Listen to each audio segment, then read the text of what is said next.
औरंगजेब जैसा सबसे बेहतरीन यदि प्रशासक हो तो ये अंग्रेजों की ये हिम्मत कहाँ हुई। मराठों का राज्य खत्म करने की एक जिद के कारण उसने खुद ही मुगल साम्राज्य को नष्ट। ये सबका शुरुआत हुआ अबू आज़मी जी के एक कथन से, जहाँ पर वक्तव्य से, जहाँ पर उन्होंने कह दिया औरंगज़ेब एक कुशल प्रशासक थे।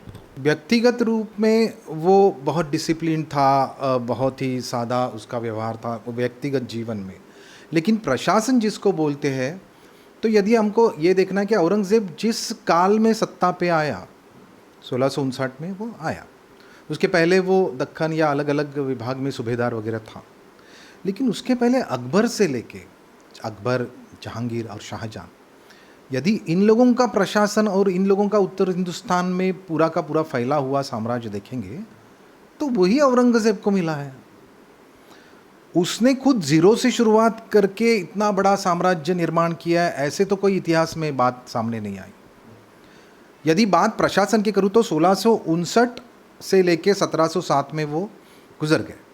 तो इन दौरान यदि अगर ईयर्स की बात करेंगे हम लोग तो करीब करीब 48 साल का कार्यकाल शिवाजी महाराज के लगभग उम्र का काल। शिवाजी महाराज महज 50 साल उम्र पाई, लेकिन औरंगज़ेब ने बहुत लंबी उम्र पाई और उसमें से 48-49 साल अगर वो सत्ता पे रहा तो उसमें से तो आधी उसकी उम्र जो है, या लगभग मैं कहूँ 25 साल, ये वो दक्कन में रहा। 1682 में वो दक्कन में आया।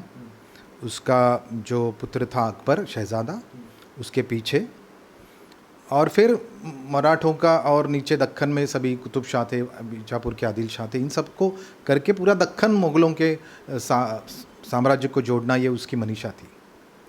ये एक जिद के कारण, या मैं करूँ कि मराठों का राज्य ख़त्म करने की एक जिद के कारण उसने खुद ही मुग़ल साम्राज्य को नष्ट किया।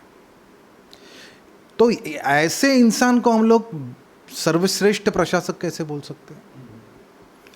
इतने साल वो नीचे जब रहा, तब आपने उत्तर हिंदुस्तान का यदि अभ्यास किया तो उत्तर हिंदुस्तान पे मुगल शासकों की जो पकड़ थी, जो प्रशासन था, वो प्रशासन इन 25 सालों में लगभग ध्वस्त हो गया। या पूरे भारत में मुगलों का जो रुतबा था वो औरंगज़ेब ने साम्राज्य, बेहतरीन प्रशासन कौन होता है जो अपने प्रशासन काल में बढ़ोतरी करे, विस्तार करे।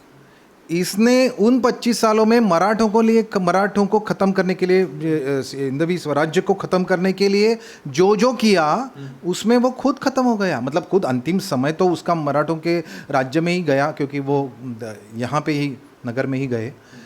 लेकिन पूरे उत्तर हिंदुस्तान में इसी दौरान इतने सारे रिबेल हो गए। जिन जिन लोगों के राज्य मुगलों ने ख़त्म किए थे, उन सभी छोटे छोटे राजाओं ने बंट किया। और ये सभी चीज़ों, दूसरी मैं व्यवस्था की बात करूँ तो व्यापार, उद्यम, खेती, यदि ये सभी जो स्रोत है, आर्थिक स्रोत किसी भी प्रशासन के, तो इसकी तो पूरी की पूरी, जैसे मैं कहूँ, ये नष्ट हो गए थे, ध्वस्त हो गए थे। इसका जो, अगर मैं औरंगज़ेब जब थे तो उसकी उम्र के लगभग एंड, मतलब जब 1700 के करीब में बात कर रहा हूँ, अंग्रेज़ों ने भी ऊपर बंगाल वगैरह इन प्रांतों में एंट्री ली है। और वो जब औरंगज़ेब जैसा सबसे बेहतरीन यदि प्रशासक हो तो अंग्रेज़ों की ये हिम्मत कहाँ हुई। यानी कि औरंगज़ेब कितने हालात में फंसा हुआ है, ये बाहर वाले ने लोगों ने भी देखा है और वहाँ से शुरुआत भी की है। अगर हम लोगों ने, मुग़लों ने जो दूसरी पानीपत की लड़ाई जो जीती, वहाँ से लेके अगर औरंगज़ेब के काल के दिया, तो ये पूरा का पूरा जो पूरी उनकी जो सफ़र है उनका प्रशासन का, वो नीचे का ट्रेंड बताता है, ना कि ऊपर। हाँ, शासन काल में पहले जब उसको बनाया मिला, उसने वो जिस तरीके से आया वो तो क्रूर था ही। उसने अपने परंपरा को बरकरार रखा, अपने पिताजी को बंदी बनाया, अपने भाई को मारा, ये सभी चीज़ें जो उसने सत्ता के लिए की, वही वो आगे चल के अपने बेटों को भी मारने के लिए उसने वही किया। तो ये इंसान किसी के ऊपर प्यार करता था, किसी को मतलब जिसको हम लोग बोलते हैं कि जो अपनों का नहीं हो गया वो प्रजा का कैसे हो सकता है। मतलब प्रशासन की बात करें तो उसके लिए लोग उससे डरते थे, और डर ये प्रशासन का मैं बेहतरीन प्रशासन नहीं मानता। लोगों में आपका सम्मान हो, लोगों में आपके प्रति प्यार हो, आपके लिए पूजा भाव हो राजा के प्रति, शासकों के प्रति, वो बेहतरीन प्रशासन होगा। ऐसे काफ़ी सारे मुद्दे हैं जो औरंगज़ेब को बेहतरीन प्रशासन नहीं बताते।